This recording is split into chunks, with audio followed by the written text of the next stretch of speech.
وہ ریپرزینٹ کرتا ہے کہ جناب ان کا تعلق اس شعر کی بدولت کہا جاتا ہے کہ وہ کس طبقے سے تھا یا کس مکتب فکر سے تھا. تو شعر بنیادی طور پر ایک پورے جہان کو اپنے اندر سمیٹے ہوا ہوتا ہے, ٹھیک ہے نا. اب ظاہر ہے کہ جب آپ کسی موضوع پر بات کرنا شروع کریں تو وہ موضوع 1 گھنٹے میں آدھے گھنٹے میں تو کبھی بھی تکمیل نہیں پا سکتا. تو اس لیے اشعار 2 کام کرتے ہیں. ایک تو یہ کرتے ہیں کہ وہ عالموں والی بات جو میں نے علامہ اقبال کی کہی وہ کر دیتے ہیں. دوسری بات کہ وہ شعر سند بن جاتا ہے اس بات کی جس پر آپ, جس موضوع پر آپ اظہار خیال کر رہے ہوتے ہیں. اس میں یہ دیکھنا بھی بہت ضروری ہوتا ہے کہ شعر کس کا ہے.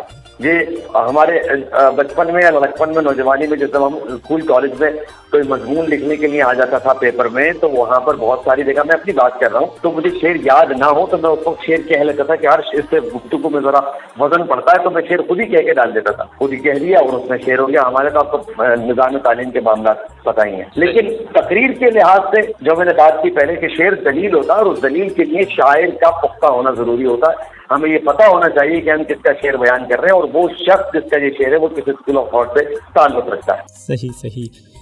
سر بطور شاعر آپ کن کن کتب کا مطالعہ کرتے رہے ہیں, یا کون سی کتب آپ کی پسندیدہ رہ چکی ہیں؟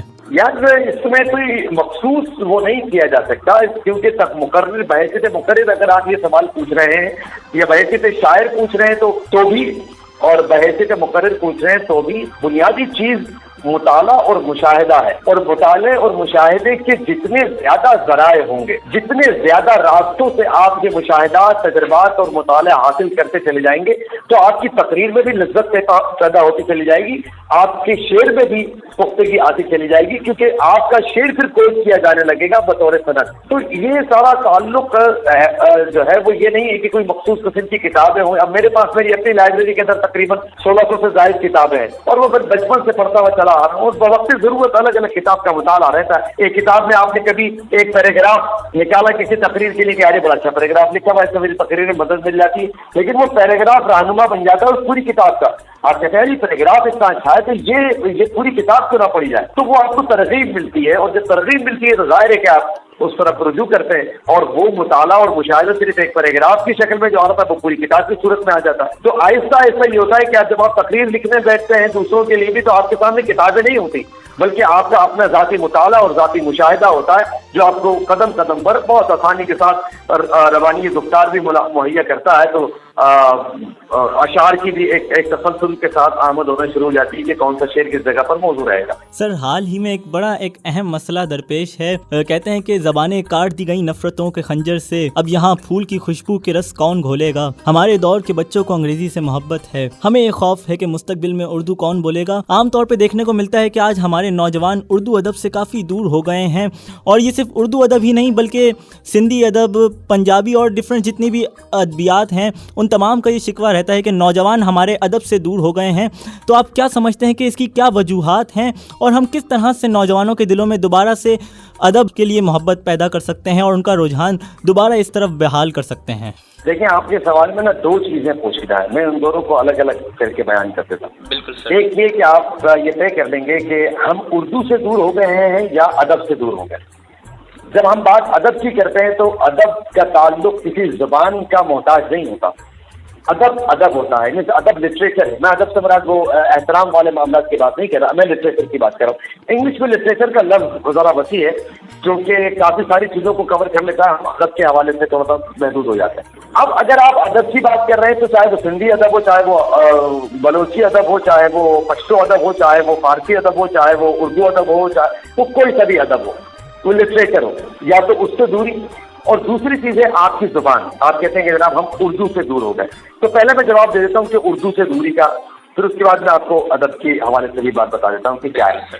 بات یہ ہے کہ جب ہم بچپن میں ہم پڑھتے تھے تو ہمارے ہاں میڈیم آف ایجوکیشن جو تھا وہ اردو تھا, اور انگلش کو ہم ایز اے سبجیکٹ پڑھتے تھے.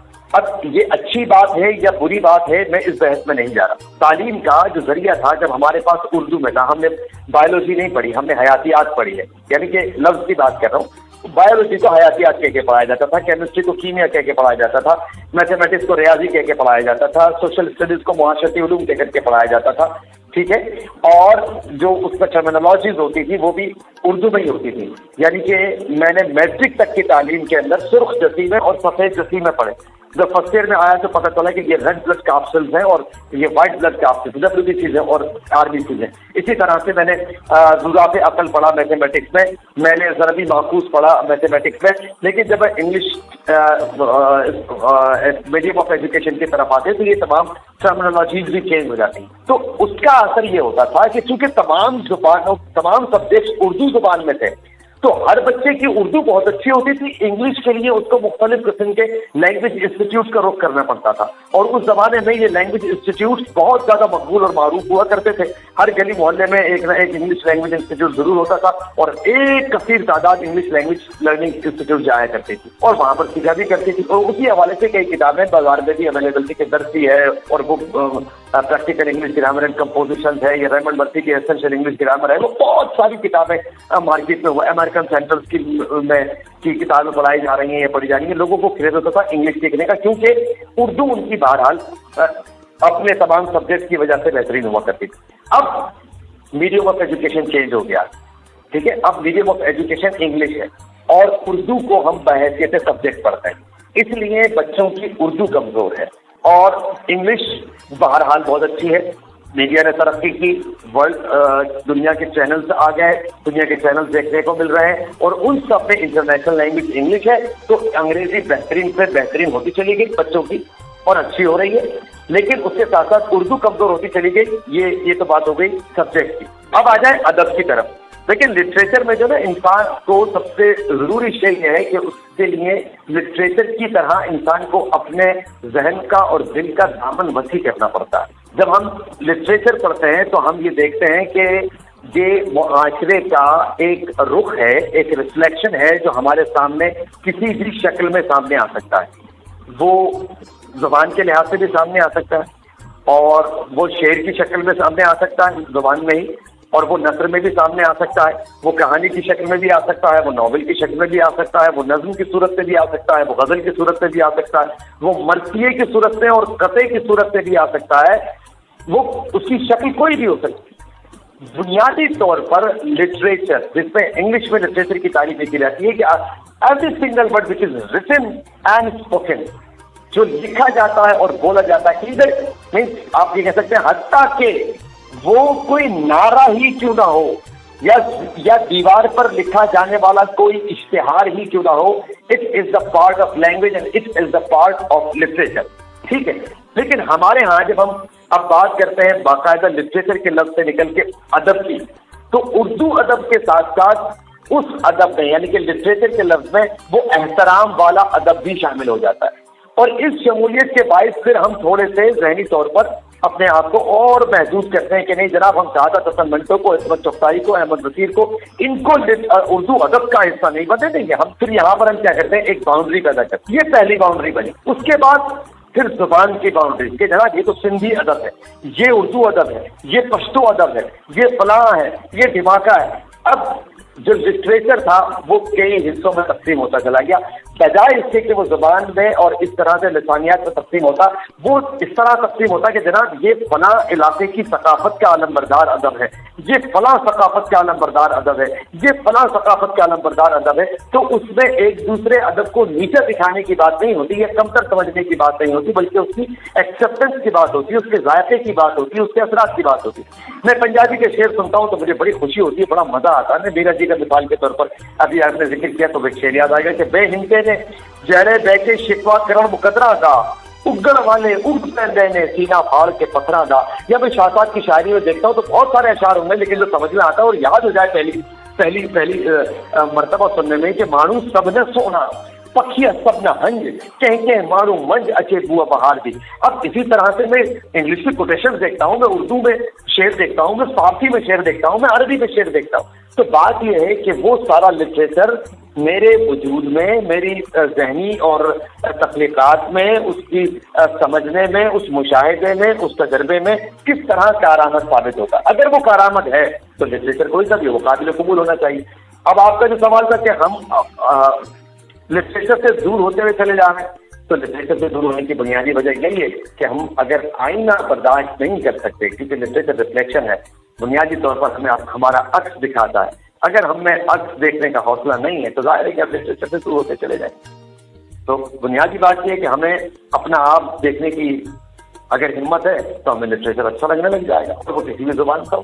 بہت شکریہ سر اگر ہمارے لسنرز اور ہمارے سامعین یقیناً یہ بھی سننا چاہیں گے اور یہ جاننا چاہیں گے کہ جو لوگ بالکل ابتدائی طور پر اشعار یا غزلیات لکھنے کا آغاز کرتے ہیں تو انہیں کس طرح کی مشق کرنی چاہیے، یا پھر کس طرح سے وہ بہتر سے بہتر طور پر اشعار لکھ سکتے ہیں ابتدائی طور پر؟ دیکھیں بہت مشہور ایک وہ جو میں نے تھوڑی دیر پہلے کہا تھا انگلش لینگویج کے حوالے سے ایک بات کی، بڑا مشہور جملہ ہے کہ if you want to write good read good and if you want to speak good listen good, ٹھیک ہے نا؟ اگر آپ اچھا لکھنا چاہتے ہیں تو اچھا پڑھیں، اور اچھا بولنا چاہتے ہیں تو اچھا سنیں۔ تو پابندیاں بعد میں آتی ہیں، خیال تخلیق پہلے آتی ہے۔ آپ جب لکھنا چاہ رہے ہیں تو سب سے پہلے تو اس چیز سے نکل جائیں کہ جب میں لکھوں وہ کمال لکھوں، ایسا لکھوں کہ بس پہلے لکھوں۔ فارسی کا مشہور شعر ہے، گھر تمی خواہی کہ باشی خوش نویس، بے نویسو بے نویسو بے نویسو بے نویس، کہ اگر تو اچھا لکھاری بننا چاہتا ہے تو کیا کر، تو لکھ اور لکھتا چلا جا۔ تو اب یہ ابتدا کہاں سے ہوگی؟ ابتدا میں نے جب لکھنا سیکھا تھا پہلے تیرا نام لکھا تھا، تو آپ اللہ لکھیں اور بس بسم اللہ کریں اور شروع ہو جائیں، اور جو کچھ آپ کے ذہن کے پردے پر نقش ہوتا چلا جا رہا اس کو لکھتے چلے جائیں۔ اب اس میں جو آپ نے کچھ لکھا ہے، ظاہر ہے کہ آپ کی تخلیق ہے، آپ کو اس سے محبت ہے، اس سے یہ شرط نہ لگائیں کہ میں نے آپ کو جو کچھ لکھا ہے وہ بس 16 آنے درست لکھا ہے، ایسا نہیں ہوگا۔ اب یہ کیا ہوگا، وقت گزرنے کے ساتھ ساتھ آپ کو پیمانے پتہ چلتے چلے جائیں گے، کرائٹیریاز پتہ چلتے چلے جائیں گے، پھر وہ کرائٹیریاز طے کریں گے کہ آپ کو کیا کیا لکھا، وہ جو آپ نے لکھا تھا اس میں سے اچھا کون سا ہے، بہتر کون سا ہے، بہترین کون سا ہے، کمال کون سا ہے، اور انتہائی درجہ کمال پر پہنچی ہوئی کیا شے ہے۔ تو وہ جو زبان خلق کو نکارا ہے خدا جانو۔ آپ کو کرٹیسزم کو ویلکم کرنا چاہیے، تنقید کو ویلکم کریں، آپ کی تحریر بہتر سے بہتر ہوتی چلی جائے گی۔ صحیح سر، شاعر کے ساتھ گفتگو ہو رہی ہو اور شاعری نہ ہو تو بات ادھوری رہ جاتی ہے، اس لیے یہاں پہ میں آپ سے گزارش کروں گا کہ اگر آپ اپنا کوئی کلام یا چند اشعار اگر ہمارے سامعین کی سماعتوں کی نظر کریں تو یقیناً انہیں اور مجھے بہت خوشی ہوگی اگر آپ کچھ اپنے کلام ہماری سماعتوں کی نظر کریں۔ ہاں، کلام تو بہت سارے ہیں، چلیں آپ چونکہ کوئی خاص آپ نے یہ نہیں کہا کہ کہاں سے شروع کریں تو میں ایک قطع آپ کو سنا دیتا ہوں۔ یہ قطع بڑا مشہور ہے، میرے حوالے سے بہت ساری تقاریر میں استعمال ہوتا ہے، اس لیے میں آپ کو سنا رہا ہوں۔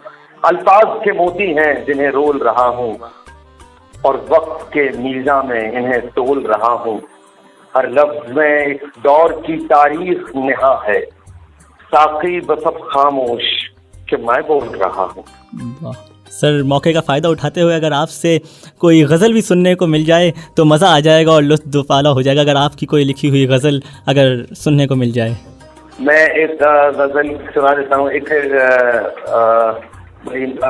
میرے حوالے سے مشہور غزل بھی ہے، لوگ بڑا پسند کرتے ہیں کہ مرہم کی طرح ہو کبھی نشتر کی طرح ہو، مرہم کی طرح ہو کبھی نشتر کی طرح ہو، انداز سخن خصلت دلبر کی طرح ہو، انداز سخن خصلت دلبر کی طرح ہو، اور ساحل کی طرح ہو نہ سمندر کی طرح ہو، ساحل کی طرح ہو نہ سمندر کی طرح ہو، گھر ایسا ہو یا ویسا بس گھر کی طرح ہو، گھر کی طرح ہو، کیا بات، گھر ایسا ہو یا ویسا بس گھر کی طرح ہو، اور وہ شخص بڑا اور بڑا اور بڑا ہے، وہ شخص بڑا اور بڑا اور بڑا ہے، جو شخص بڑا ہو کے برابر کی طرح ہو، جو شخص بڑا ہو کے برابر کی طرح ہو، اور چہرے پہ ہو تحریر تیرے دل کی حکایت، چہرے پہ ہو تحریر تیرے دل کی حکایت،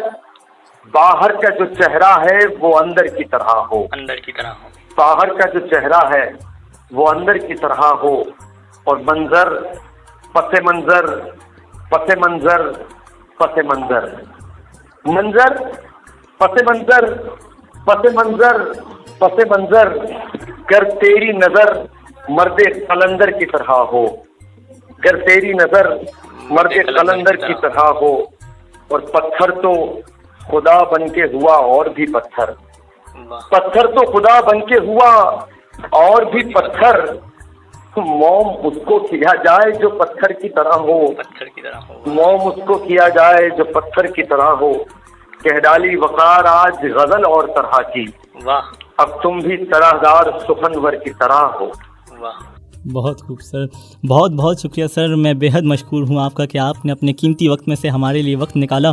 آخر میں آپ سے گزارش کروں گا کہ آپ اپنی کوئی رائے کا اظہار کیجیے یا کوئی نصیحت، کہ ایجوکیشنل انسٹیٹیوٹ میوٹ FM 92.6 چلا رہا ہے ایک ایجوکیشنل ادارہ، تو اس کے بارے میں آپ کیا کہنا چاہیں گے؟ کوئی آرا آپ کی، کوئی نصیحت تو ہم ضرور سننا چاہیں گے۔ دیکھیے، ہر ایک جاذب مختار کا ایک شعر تھا، مجھے بڑا یاد رہتا ہے کہ ٹھہرے ہوئے پانی میں پہلا میرا پتھر تھا، سب سے پہلے مجھے مسمار کیا جائے۔ تو بات یہ ہے کہ آپ ٹھہرے ہوئے پانی میں پتھر پھینک رہے ہیں اور ہلچل مچا رہے ہیں، اور یہ لہریں اٹھیں گی اور یہ پانی کو بہاؤ کی طرف لے جائیں گی، یہ سب سے اچھا قدم ہے، اور اس کے نتائج آپ کے کام کی جو محنت ہوگی اس کی شکل میں سامنے آتے چلے جائیں گے، ظاہر ہے کہ وہ مثبت ہوں گے۔ اس مثبت ہونے کی سب سے بڑی دلیل یہ ہے کہ آپ کسی اسکول آف تھاٹ کے اندر سپرویژن میں کام کر رہے ہوتے ہیں۔ ماشاءاللہ آپ نے جب مجھے بتایا تو آپ نے یہ بتایا کہ جناب ثاقب ابلو صاحب جو ہے وہ ہمیں سنبھال رہے ہیں۔ ثاقب ابلو ایک بڑا معتبر نام ہے، ایک سمجھدار اور ایک ویژنری نام ہے، تو ظاہر ہے کہ اس کے اندر سپرویژن میں کام کرنے والے نوجوان ظاہر ہے کہ بہت اچھی بات کریں گے اور کمال کام کریں گے۔ میں صرف جو مشورہ دینا چاہوں گا وہ یوتھ کو دینا چاہوں گا، نوجوانوں کو دینا چاہوں گا، وہ یہ دینا چاہوں گا کہ اپنے اصل کی طرف آئیں۔ شعر کو پڑھنے سے لے کے تقریر کا اظہار تک ہر شے اصلی ہونی چاہیے۔ دیکھنے والے کو یہ نہ لگے کہ آپ کسی نقالی کے ساتھ بات کر رہے ہیں، آپ نقل لگ رہے ہیں، آپ جو کہہ رہے ہیں وہ سب کو پتا ہو کہ یار یہ نقلی ہے، اس کا انداز ایسا نہیں ہے بات کرنے کا، ایسا نہیں ہونا چاہیے۔ بات یہ ہونی چاہیے کہ بقول غالب کے دیکھنا تقریر کی لذت سے جو اس نے کہا، میں نے یہ جانا کہ گویا یہ بھی میرے دل میں ہے، ورنہ سامنے والے کی بات سن کے ایسا لگے کہ یار اگر میں کہتا تو شاید یہی کہتا۔ لیکن میں تو جس دن آج کل کے مقررین کو سنتا ہوں تو وہ خاص انداز کو اختیار کر کے اس میں تقریر کر رہے ہوتے ہیں، رٹا لگا رہے ہوتے ہیں، الفاظ کی حرمت کا اندازہ نہیں ہوتا، شعر میں موجود لفظ کے درد کا اندازہ نہیں ہوتا۔ تو جب تک یہ اپنے آپ کو اصل نہیں کریں گے، اب اوریجنلٹی کی طرف نہیں جائیں گے، تو جب تک مزہ نہیں آئے گا، اور اگر آ بھی جائے گا آپ لوگوں کو مزہ یا سننے والوں کو، تو اس کی عمر بہت کم ہوگی، آپ کو دائمیت نہیں ملے گی۔ بہت شکریہ سر، بے حد مشکور ہوں میں آپ کا کہ آپ نے اپنے قیمتی وقت میں سے وقت نکالا ہمارے لیے، اور ساتھ ہی ساتھ ہماری پیوری میوٹ FM کی ٹیم اور ہمارے اسٹیشن مینیجر سر ثاقب ابلو صاحب بھی بے حد مشکور ہیں اور آپ کو دل کی گہرائیوں سے شکریہ ادا کرتے ہیں۔ مجھے بہت مزہ آیا، بہت لطف اندوز ہوا۔ ایک میں بہت چھوٹا سا جملہ کہ مجھے اور جسارت دیجیے، کیونکہ آپ نے 2 مرتبہ کہہ لیا، اس لیے مجھے میں بتاؤں، یہ عام طور پر یہ سب لوگ، بہت سارے لوگ یہ والا جملہ استعمال کرتے ہیں، اس کو تھوڑا سا تبدیل کر لیں۔ دیکھیے وقت جو ہے نا وہ ہوتا ہی قیمتی ہے، کبھی بھی کہیں اسے کہیں کہ یار آپ نے اپنی مصروفیت میں سے وقت نکالا، صحیح سر، آدمی مصروف ہوتا اس میں سے وقت نکال لیتا، تو اس کا شکر گزار ہمیں ہونا چاہیے، اچھی بات بھی ہے۔ لیکن آپ نے قیمتی وقت میں سے وقت نکالا، تو یعنی کہ قیمتی وقت جو تھا اس میں سے میں نے کسی فالتو ٹائم کے لیے وقت نہیں نکالا، یہ بھی قیمتی چیزیں تو میں نے ابھی آپ کے ساتھ گفتگو کی ہے، ساری قیمتی ہے، ہماری بات قیمتی ہے، آپ کی میری بات بڑی قیمتی ہے۔ بالکل سر، بہت شکریہ، مجھے بہت لطف اندوز ہوا اور بہت کچھ سیکھنے کو ملا۔ یقیناً ہمارے سامعین کو بھی یہ پروگرام ضرور پسند آیا ہوگا، تو تمام سامعین سے گزارش ہے کہ اپنی قیمتی رائے سے اور اپنے فیڈ بیک سے ہمیں ضرور آگاہ کیجیے گا، اور اس کے لیے اپنے رائٹ میسج آپشن میں جائیں اور وہاں میوٹ FM اسپیس اپنے نام اور پیغام کے ساتھ لکھ بھیجیں 4471 پر۔ تفصیلی طور پر ہماری نشریات سے متعلق آپ کا فیڈ بیک اور ہماری نیوز اینڈ ایونٹس کے بارے میں جاننے کے لیے ہمارے آفیشیل فیس بک پیج پر فالو کیجیے، جو کہ ہے www.facebook.com/mute.fm۔ بہت شکریہ، زندگی رہی تو پھر آپ سے ملاقات ہوگی بشرط خیر و عافیت۔ تب تک کے لیے دیجیے RJ حماد راجپوت کو اجازت۔ اللہ حافظ۔